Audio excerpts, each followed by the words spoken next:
talent, performance like this are born. Grade 6 students and teachers deserve thunderous applause. If that performance set the bar high, hold your breath because the next one is about to rise it even higher.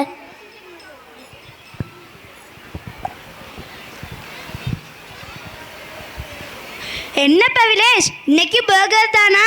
ஆமாம் அஸ்வின், காலையில் burger, மத்தியானம் பீஸா, night sandwich. ஏன் அஸ்வின், உனக்கு பிடிக்கலையா? ஆமாம் பவிலேஷ், எனக்கு இது பிடிக்கவே இல்லை. ஓஹோ, சாருக்கு உங்கள் ஊர் கோயம்புத்தூர் ஞாபகம் வந்துடுச்சோ? ஆமாம் பவிலேஷ், எனக்கு எங்கள் ஊர் ஞாபகம் வந்துடுச்சு. அப்படி என்னதான் அஸ்வின் உங்கள் ஊரில் ஸ்பெஷல்? இங்கே கொஞ்சம் சொல்லு பார்க்கலாம். சொல்கிறது என்ன, நாங்கள் பாட்டாவே பாடி காமிக்கிறோம்.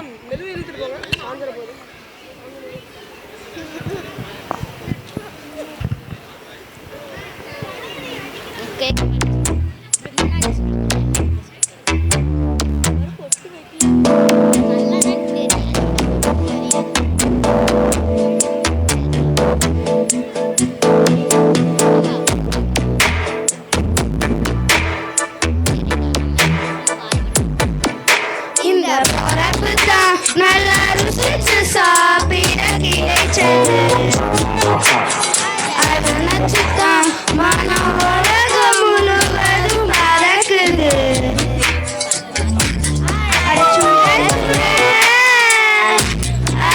சுட சுட அந்த கொங்கு நாட்டு அரிசி பருப்பு சாதம், மீன் குழம்பு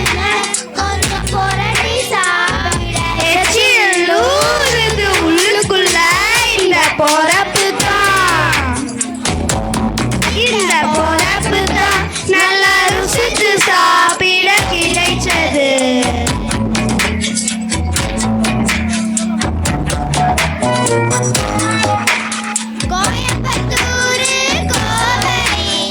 கரிசோறுக்கு ஒரு தனி ருசி, குழம்புக்கு ஒரு தனி ருசி, இருக்கு பொடி தோசை காளான் சுக்கா ஸ்டைல இருக்கு. அவதானை ஊட்டி தந்தா ஆகாயம் நிலவுக்கு. உணவிலே ஒரு உறவு இருக்குது, உள்ளுக்குள்ளே ஒரு கவிதை பிறக்குது. இந்த பொறப்பு தான், அதை நினைச்சுதான். இந்த பொறப்பு தான் நல்லா ருசிச்சு சாப்பிட கிடைச்சது.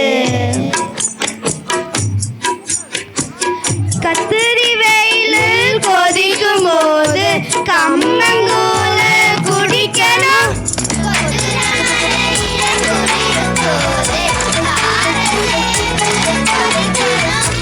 அரவல்லி கிழங்குக்கு, வடக்கொள்ளு கட்டைக்கு, கருப்பட்டி சுக்கும் மல்லி காஃபிக்கு என்ன ருசி, கல்லுக்கு என்ன ருசி.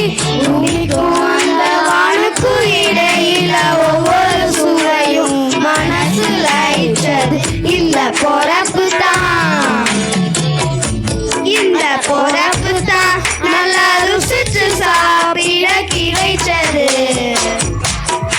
அட சுட சுட, அட சுட சுட அந்த கொங்கு நாட்டு அரிசி பருப்பு சாதம், மீன் குழம்புல கொஞ்சம் புரட்டி சாப்பிட எச்சிலூறுது உள்ளுக்குள்ள. இந்த பொறப்பு தான், இந்த பொறப்பு தான்.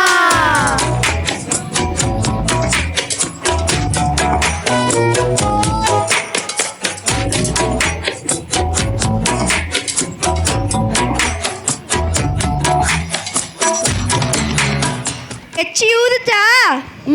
ஊறுது ஊறுது. வேற ஏதாவது சொல்ல வேண்டியது இருக்குதா? அது உனக்கு சொன்னால் புரியாது, சொல்லுக்குள் அடங்காது. அதனால நாங்கள் உனக்கு நாடகமாகவே பண்ணி காமிக்கிறோம். இது ஒரு சாதாரண நாடகம் இல்லை, இது கோயம்புத்தூரின் மொழி சிறப்பு, விவசாயியின் உழைப்பு, நகரத்தின் நேர்மை, அரசியல் மற்றும் கோயம்புத்தூருக்கே உண்டான குசும்பு இவனைத்தையும் நகைச்சுவையோடு சொல்லும் ஒரு முயற்சி. சிரிக்க வைக்கும் போது சிந்திக்க வைப்பதுதான் ஒரு நல்ல நாடகம் என்பதற்கு எடுத்துக்காட்டாக கோவைக்காரங்க இப்படித்தான் என்ற இந்த நகைச்சுவை நாடகத்தை பெருமையுடன் சமர்ப்பிக்கிறோம். இது முற்றிலும் நகைச்சுவையே, யார் மனதையும் புண்படுத்துவதற்காக இல்லை. இவர் தான் வீட்டுக்காரு, பேரு சக்திவேலு. ஐயோ மன்னிச்சிருங்க, டாக்டர் சக்திவேலு சொல்லலாம் கோச்சுக்குவாரு. நான் தான் அவரோட சம்சாரம், பேரு ராசாத்தி பழனி. இவ தான் என்னோட புள்ள ஜூடித். இவங்க தான் மாமியார். இவங்க தான் ஷாப்கீப்பர். இவங்க 2 பேரும் அம்மா பிள்ளையா நடிக்கிறாங்க. இவங்க தான் மணியா. இவர் தான் டீ மாஸ்டர். சொர்க்கமே என்றாலும் அது நம்மூர போல வருமா? வரும் வரும். இந்த அநியாயத்தை கேட்க யாருமே இல்லையா? என்னோட பிரச்சனை சொல்லு, நானும் கேட்குறேன். எனக்கு நீங்கள் தான் பிரச்சனையே. என்னை ஈரோட்டில் இருந்து பொண்ணு கேட்டு வந்தாக, கரூரில் இருந்து பொண்ணு கேட்டு வந்தாக, மதுரையில் இருந்து பொண்ணு கேட்டு வந்தாக. அவ்வளோ ஏன் என்னை திருப்பூரில் கூட பொண்ணு கேட்டு வந்தாக. என் நேரம் இந்த கோயம்புத்தூர்கிட்ட வந்து மாட்டிக்கிட்டேன். என்னம்னு இப்படி சொல்லிப்புட்ட? கோயம்புத்தூர் உனக்கு என்ன இல்லை? பொள்ளாச்சி தேங்காய் இருக்குது, மெட்பாளைய வாழை இருக்குது, சூலூர் காய்கறி இருக்குது. அவ்வளவு ஏன் நீ டீயே எவ்வளவு கேவலமாக போட்டாலும். இங்கே பாருங்க, என் டீ பற்றி சொன்னீங்க, அப்புறம் நான் மனசியாக இருக்க மாட்டாமா? ஆமாம், இப்போ மட்டும் மனுஷியாக இருக்கிற மாதிரி. ஒரு நிமிஷம் நின்னாமணி, நான் சொல்கிறத கேளு. நீ போடுற டீயோட சுவை எப்படி நாக்கில் நிற்கிதுன்னா, அது நம்ம சிறுவாணி தண்ணியில் தூதுக்களின் அளவு கம்மியாகும், ஆக்சிஜன் அளவு அதிகமாக இருக்கிறது தான் இதுக்கு காரணம். அதை விடுங்க, எனக்கு கொஞ்ச நேரம் வெளியே கூட்டிகிட்டு போங்க. வீட்டுக்குள்ளே இருக்க சங்கடமாக இருக்குது. அப்படிதானே, போய் சட்டுப்புட்டுன்னு கிளம்பு. பேரூர் பட்டீஸ்வரர் கோயிலுக்கு போய் ஒரு அட்டண்டன்ஸை போட்டுட்டு, டவுன் ஹால் போய் எனக்கு துணி எடுத்துக்கிட்டு, காந்திபுரம் கிராஸ் கட் ரோடுக்கு போய் ஒவ்வொரு கடையாக ஏறி இறங்கி உனக்கு துணி எடுத்துக்கிட்டு வருவோம். அப்படியே ப்ரூக்ஃபீல்டுக்கு போகலாமாங்க? ஈஷாக்கு போனால் ஃபோனை சைலண்டில் போடணும், ப்ரூக்ஃபீல்டுக்கு போனால் பாக்கெட்டையே சைலண்டில் போடணும். Mind voice finish. என்னம்மா அங்கே சத்தம்? ஒன்றும் இல்லைங்க, சும்மா பேசிகிட்டு இருக்கிறோம். ஃப்ளாஷ்பேக். அடியே, நான் மட்டும் உனக்கு மாமியாராக வாச்சேன். அந்த வெடுக்குன்னு ஆட்டு இடுப்பெலும்பை உடச்சி ஓட்டியாலும் கடிக்கணாமா? ஏய், நான் மட்டும் உனக்கு மருமகளாக வாச்சேன். உன்னோட முதுகெலும்பை பொலன்னு உறுத்தி நூலில் கோத்து மாலையாக போட்டுக்கணாமா? Flashback finish. அம்மா நீங்களும் வாங்கம்மா, நம்மளும் கடைக்கு போவோம். அம்மா நீங்கள் வீடை பார்த்துட்டு பத்திரமா இருங்க, நாங்கள் போயிட்டு வரோம். சரிப்பா, பார்த்து போயிட்டு வாங்க. இங்கே பாலமணி, இதுதான் ப்ரூக்ஃபீல்டு, வாவுல போவோம். சரி வாங்க போகலாம். வாங்கம்மா வாங்க. ஏன் தம்பி, இந்த கடையில் எல்லாமே இருக்குதா? இருக்குங்கம்மா. உங்களுக்கு என்ன வேணும்னு சொல்லுங்க. காளான் இருக்குதா? இல்லைங்க. பெனாயில்? இல்லைங்க. ஐயோ, என்னையா நீ எதை கேட்டாலும் தரணும், இப்போ கேட்டால் ஒன்றுமே இல்லைங்கிற. சரி, இந்த பேக் எவ்வளோ? Just 25,000 only ma'am. ஐயோ சாமி, இம்புட்டு காசுலையா? கொஞ்சம் குறைச்சி சொல்லு. No ma'am, fixed price ma'am. இது என்ன மாடத்தோலையா செஞ்சது? Yes ma'am. ஏங்க, நம்ம ஊர்லலாம் 25,000 ரூபாய்க்கு மாடே வாங்கி போட்டுருவோம்ல. ஆமாம்ண்ணே, காட்டு உன் திறமையை காட்டு, அவங்ககிட்ட குறைச்சி பேசு. இங்கே பாருங்க, லாஸ்ட்டாக ஒரு ஃபிக்ஸ்டு ப்ரைஸ் சொல்கிறேன், 2,000 ரூபாய்க்கு கொடுங்க. நோ மேம், 25,000 ரூபாய் எங்கே இருக்குது, 2,000 எங்கே இருக்குங்க மேம்? என்னை வேலையிட்டே தூக்கிடுவாங்க மேம். அப்படிதான், நீங்களே வச்சுக்கோங்க. வாங்க. சப்பாடி 25,000 ரூபா மிச்சம்.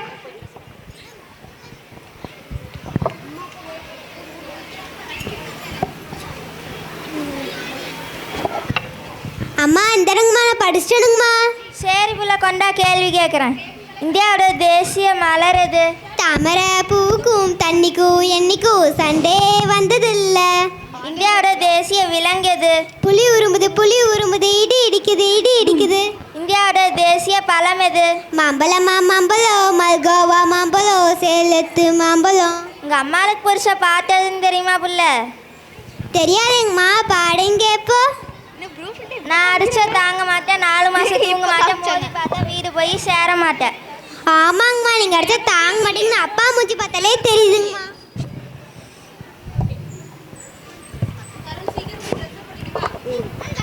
என்ன அம்மாவாசை பார்த்து ரொம்ப நாள் ஆச்சு. என்ன கண்ணு, சௌக்கியமா? சௌக்கியம். வா காப்பி குடிப்போம். இல்லை வேணாங்கண்ணு, பரவாயில்ல. அப்போ வா டீ குடிப்போம். வாங்கன்னு போகலாம். என்ன கடையில் யாருமே இல்லை? இது ரஷ்யா டைப் கிடையாது இருக்கு. அப்படின்னா நம்மளே டீயை போட்டு குடிச்சிட்டு கடைசியில் கல்லாப்பட்டியில் காசு போட்டு போகிறதாட்டு இருக்கு. உள்ள யாரு வெளியே நாங்கள், உள்ள யாரு வெளியே நாங்கள், வெளியே நாங்கள் உள்ள நீங்கள். ஆனால் யார் நீங்கள் தான் நாங்கள் தான் நீங்கள் தான் நாங்கள் தான். என்னப்பா கோயம்புத்தூர்காரங்களா? ஆமாங்க. எப்படி கண்டுபிடிச்சிங்க? குசும்பே சொல்லிருச்சு. சரி 2 டீயே போடுங்க. சரிங்க. என்ன அம்மாவாசை இப்போலாம் அரசியல் வந்தாலும் கட்சின்னு பேசாங்க. இதான் அரசியலா? அடே மணியா, அரசியல் அப்படின்னா டீ கடையில் உட்காந்து சக்கரை போடலையா, பஸ்ஸு வந்துச்சா போச்சா, ரோடு குண்டுங்குழியுமா இருக்குதா, இதெல்லாம் தாண்டா அரசியல். இப்போ கோயம்புத்தூரில் அரசியல் எப்படி இருக்கு? டிராஃபிக்கு, வேலை, படிப்பு, குடிநீர், இந்த 4 தான் எல்லாம் திண்டாடுறாங்க. இப்போ மாணவர் அரசியல் என்ன வேலை? அடே மணியா, உன் புள்ள படிச்சு பெரிய அளவுன்னு நினைக்கிறியா இல்லையா, அதுதான்டா மாணவர் அரசியல். அரசியலை பற்றி பயப்பட தேவையில்லையா? இல்லை, அரசியலை பற்றி பயப்பட தேவையில்லை, புரிஞ்சுக்கிட்டா மட்டும் போதும். நம்ம ஊர் நல்லா இருக்குன்னு நினைக்கிறதே ஒரு சுத்தமான அரசியல். இங்கே டீ சுமாராக தான் இருக்குது, வீட்டில் போய் குடிச்சுக்கலாம். அம்மா அப்பா எனக்கு உதவி பண்ணுறீங்களா? என்ன கண்ணு சொல்லு. எங்கள் ஸ்கூலில் கோயம்புத்தூரை பற்றி ஒரு கட்டுரை எழுதிட்டு சொல்லியிருக்காங்க. அதனால் கோயம்புத்தூர் எதுக்கெல்லாம் ஃபேமஸ்ன்னு சொல்கிறீங்களா? கோயம்புத்தூர் பேர் எப்படி வந்துச்சுன்னு தெரியுமா? நல்ல கேள்வி. கோயம்புத்தூரோட பழைய பெயர் கோவன்புத்தூர். இதுக்கு என்ன அர்த்தங்கம்மா? பண்டைய காலத்தில் இந்த பகுதியை கோவன் அப்படின்னு ஒரு சிற்றரசர் ஆட்சி செஞ்சார். அவர் பேர்ல இருந்து இந்த ஊர் கோவன்புத்தூர்னு மாறிடுச்சு. அப்புறம் ஆங்கிலேயர் ஆட்சி காலத்தில் கோவன்புத்தூருங்கிறத அவங்க உச்சரிப்பில் கோயம்புத்தூர்னு மாற்றினாங்க. விவசாயம், பம்பு செட்டு, ஜவுளி தொழில், இந்த 3ஐயும் கைப்பிடிச்சி நடக்கிற ஊர் தான் நம்ம கோயம்புத்தூர். விவசாயமா? இப்பெல்லாம் ஃபேக்டரி தான் அதிகம். ஆமாம், ஆனால் நொய்யலாறு, பாசன கிணறு, கிணத்துக்கு பம்பு செட்டு, இப்போ அந்த பம்பு செட்டையே ஃபேக்ட்ரியாக மாற்றிட்டாங்க. அப்புறம் கோயம்புத்தூரில் பம்பு செட்டு இல்லைன்னா தமிழ்நாட்டில் வயலேன்னு சொல்லுவாங்க. அப்போ இண்டஸ்ட்ரி சிட்டின்னு சொல்லுவாங்களே, அது ஏன்? யாராவது ஒருத்தவங்க உதாரணமாக சொல்லுங்கள். விவசாயத்துக்கு உதவ இரும்பு வேலை, மெஷின் வேலை, டெக்ஸ்டைல் மிஷின், இன்ஜினியரிங் இண்டஸ்ட்ரி, இது எல்லாமே ஸ்டெப் பை ஸ்டெப்பாக வளர்ந்துது. குறிப்பாக G K Naidu, owner of Lakshmi mills, அவர் தான் இண்டஸ்ட்ரியல் பேக் போனுன்னு சொல்லுவாங்க. அம்மா, இப்போ கோயம்புத்தூர்லேருந்து சினிமாவுக்கு நடிக்க நிறைய பேர் போகிறாங்களே, அதை பற்றி நீங்கள் என்ன நினைக்கிறீங்க? தென்னிந்தியாவில் முதல் சினிமா தேட்டரை கட்டியவர் சுவாமி கண்ணு வின்சென்ட். ஆமாம், அவர் மட்டும் இல்லை, நம்ம சக்திராஜ், சிவகுமார், கோவை சரளா, இந்த நடிகர்கள்லாம் நம்ம கோவையோட பெருமையை முன்னாடியே கொடியேற்றி விட்டாங்க. அதனால் தென்னிந்தியாவின் முதல் சினிமாவுக்கே கோயம்புத்தூர் தான் பிறப்பிடம். சரி, அப்போ டெக்ஸ்டைல் சிட்டின்னு சொல்லுவாங்களே, அது ஏன்? அதுவா, விவசாயத்துலேருந்து பஞ்சு எடுத்து, பஞ்சுலேருந்து நூல் எடுத்து, நூலிலேருந்து துணியாக நெய்யுறாங்க. இது எல்லாமே நம்ம கோயம்புத்தூரில் நடக்குது.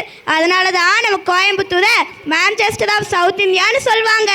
ஆனால் இப்போ விவசாயம் குறைஞ்சிருச்சே. தான் நீங்கள் நல்லா படிக்கணும், டெக்னாலஜியாக கற்றுக்கணும், ஆனால் வேறான விவசாயத்தை மறக்கக்கூடாது. ரொம்ப நன்றி அம்மாப்பா. விவசாயம் இல்லாமல் தொழில் இல்லை, தொழில் இல்லாமல் வளர்ச்சி இல்லை. வேற நினைச்சு கிளைய வளர்த்தாதான் நாடு நிலைக்கும். சிரிக்கவும் வச்சுட்டு சிந்திக்கவும் வச்சுச்சா? வச்சது வேற ஏதாவது சொல்றதுக்கு இருக்குதா? சொல்றது என்ன, நாங்க ஆடியே மலையடிலே கொடுக்கும் மலை எந்த மலை, குங்குமணி நாட்டினிலே குளிர மலை எந்த மலை, தேடி வந்தோர் இல்லமெல்லாம் செழிக்கும் மலை எந்த மலை.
தன்னண்ணா தன்னே நானே நன்னா தத்தினம் தை நானே நன்னா சொல்லம்மா சொல்லு நானே தன்னே நானண்ணா பட்சிகளாம் அம்மா பறவைகளாம் தத்தினம் தை பறவைகளாம் சொல்லம்மா சொல்லு பறவைகளாய் வந்து ரங்குதம்மா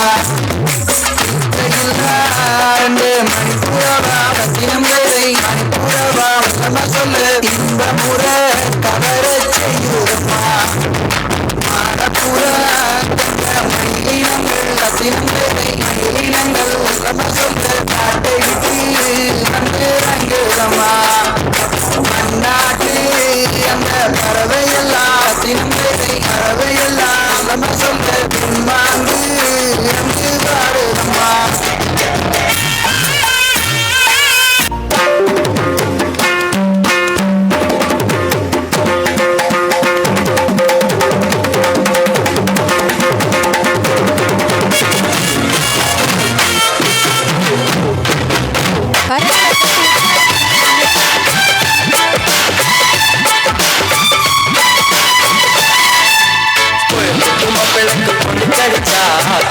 தமிழிலே பாட்டு படிச்சா I don't know who you are.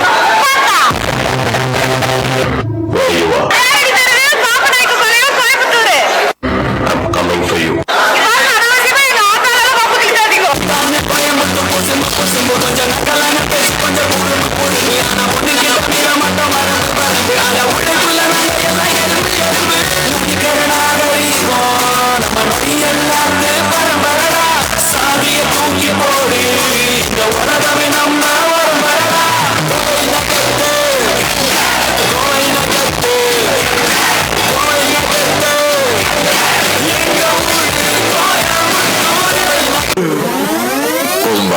Of பண்ணிடலாமா?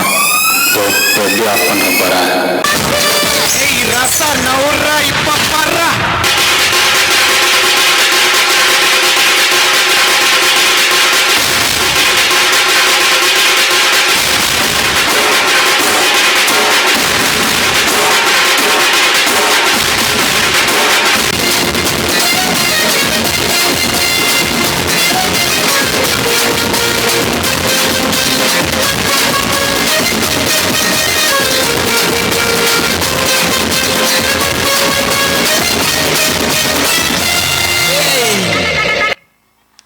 அசத்தி போட்டீங்க போங்க.